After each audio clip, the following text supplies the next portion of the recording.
Assalamualaikum warahmatullahi wabarakatuh. Kami dari kelompok 8.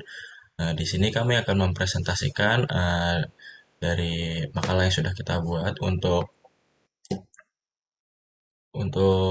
UAS mata kuliah Teknologi Minyak Bumi dan Gas.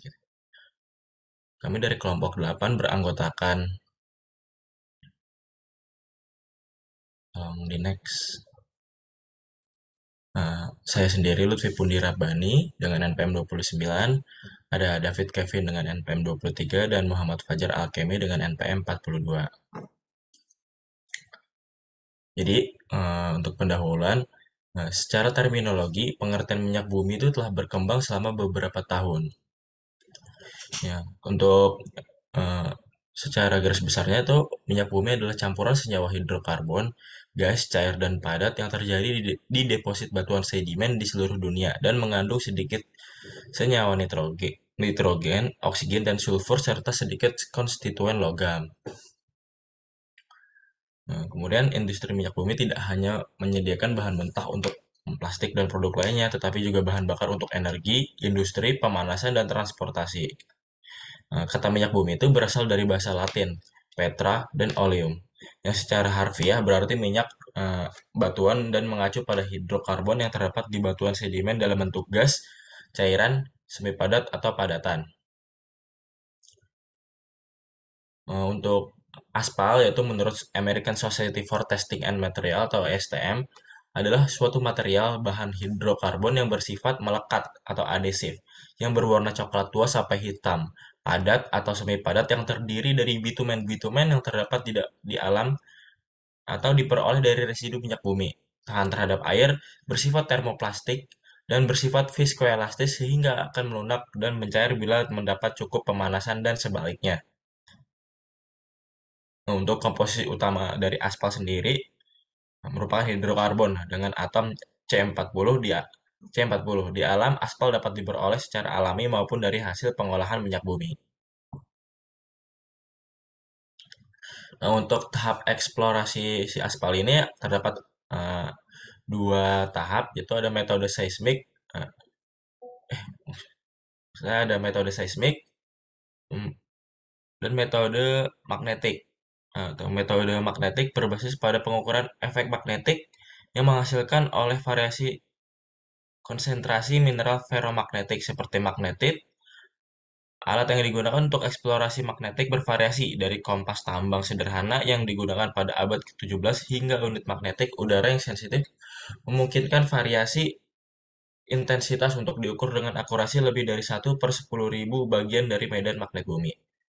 Kemudian, metode yang didasarkan pada penentuan interval waktu antara dimulainya gelombang suara dari ledakan bahan peledak atau sumber kejut buatan lainnya dengan kedatangan impuls getaran di serangkaian detektor seismik atau geofon untuk menghasilkan seismogram.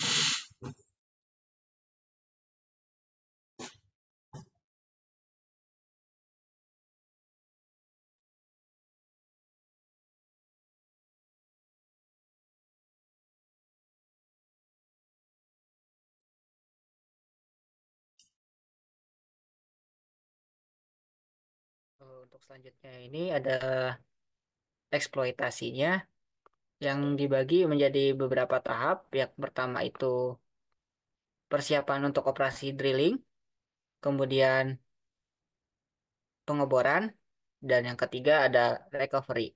Untuk operasi drilling sendiri dibagi lagi menjadi beberapa tahap, yakni persiapan drilling, kemudian drilling rig itu sendiri, dan yang ketiga ada komponen drilling rig.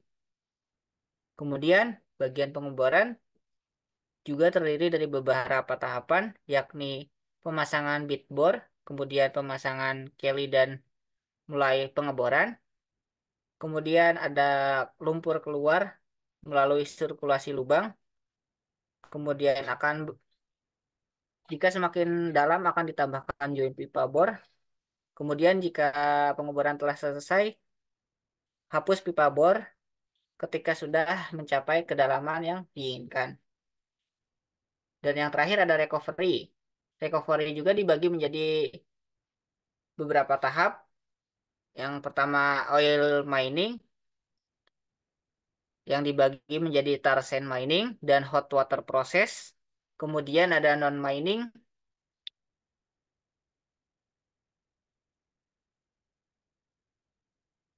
Untuk bagian transportasi ada dua cara, yakni ada transportasi menggunakan truk tangki yang digunakan untuk pengiriman dari pabrik dan pengiriman jarak jauh ke titik terminal konsumen domestik, komersial, dan industri yang punya tangki penyimpanan di tempat mereka.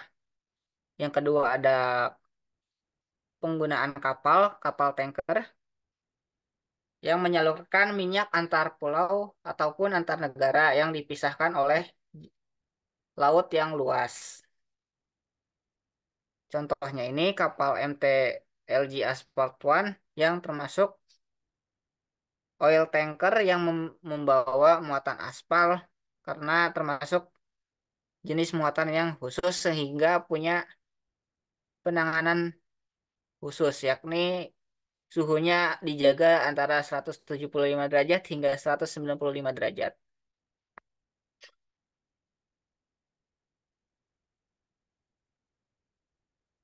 Aspal ini memiliki komposisi fisik dan kimiawi seperti aspal berbentuk zat padat yang sangat kental, memiliki viskositas yang tinggi, titik leleh dan titik bakarnya eh, 36 derajat dan titik leburnya itu 120 minus 129 derajat Celcius. Kemudian kerapatan cukup tinggi dalam keadaan padat, tidak larut dalam air, warna hitam pekat atau coklat gelap, dan yang terakhir memiliki aroma yang khas. Untuk sifat kimianya ini punya rumus molekul C5H12, Eupacya pentana, massa molarnya 72,14 gram mol,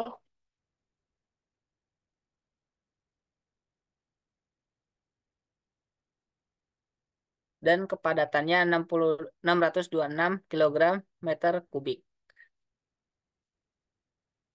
Aspal ini terdiri dari karbon dan hidrogen. Sebagian besar molekul mengandung satu atau lebih atom, atom hetero yang disebut nitrogen, sulfur, dan oksigen, serta jumlah kecil logam seperti vanadium dan nikel. Baik, di sini akan saya lanjutkan tentang refining.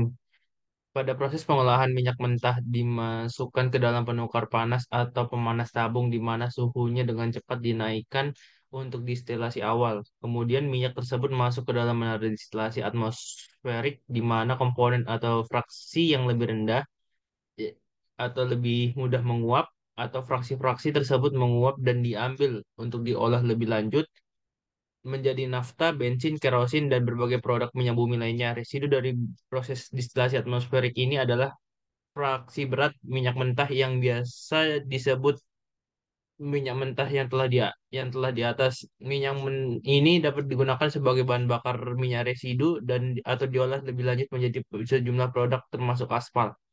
Kilang pengolahan yang memproduksi aspal mungkin menggunakan semua proses ini dalam kombinasi dan akan menghasilkan beberapa jenis aspal yang kemudian dicampur dan untuk menghasilkan jenis-jenis aspal menengah.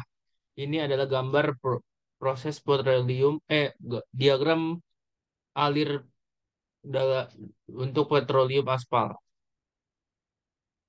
Kesimpulan, aspal adalah salah satu produk dari minyak bumi yang material bahan hidrokarbon yang bersifat melekat yang berwarna coklat tua sampai hitam, padat atau semi padat yang terdiri dari bitumen-bitumen yang terdapat di alam atau diperoleh dari residu minyak bumi, tahan terhadap air, bersifat termoplastis dan bersifat viskoelastis sehingga akan melunak dan mencair bila mendapat cukup pemanasan dan sebaliknya. Sekian presentasi dari kami. Kami akan melanjutkan untuk memaparkan poster mengenai tentang aspal.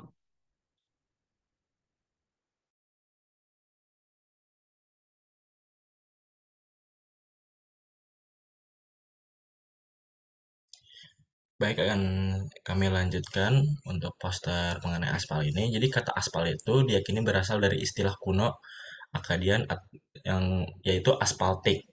Istilah itu diadopsi oleh bangsa Yunani, Homeric, yang berarti membuat kokoh atau stabil. Aspaltik diwariskan ke bahasa Latin akhir, bahasa Prancis atau aspalte, dan akhirnya berbahasa Inggris asphalt.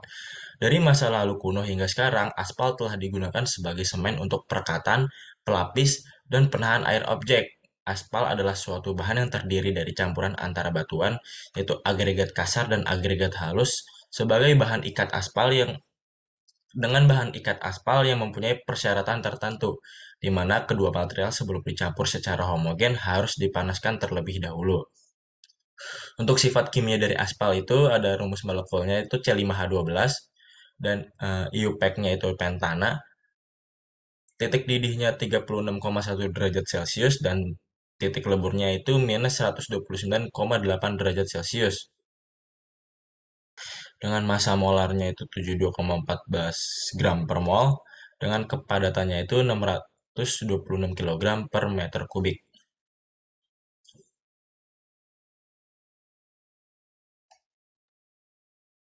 Baik, akan saya lanjutkan. Untuk tahap eksplorasinya sendiri dibagi menjadi dua.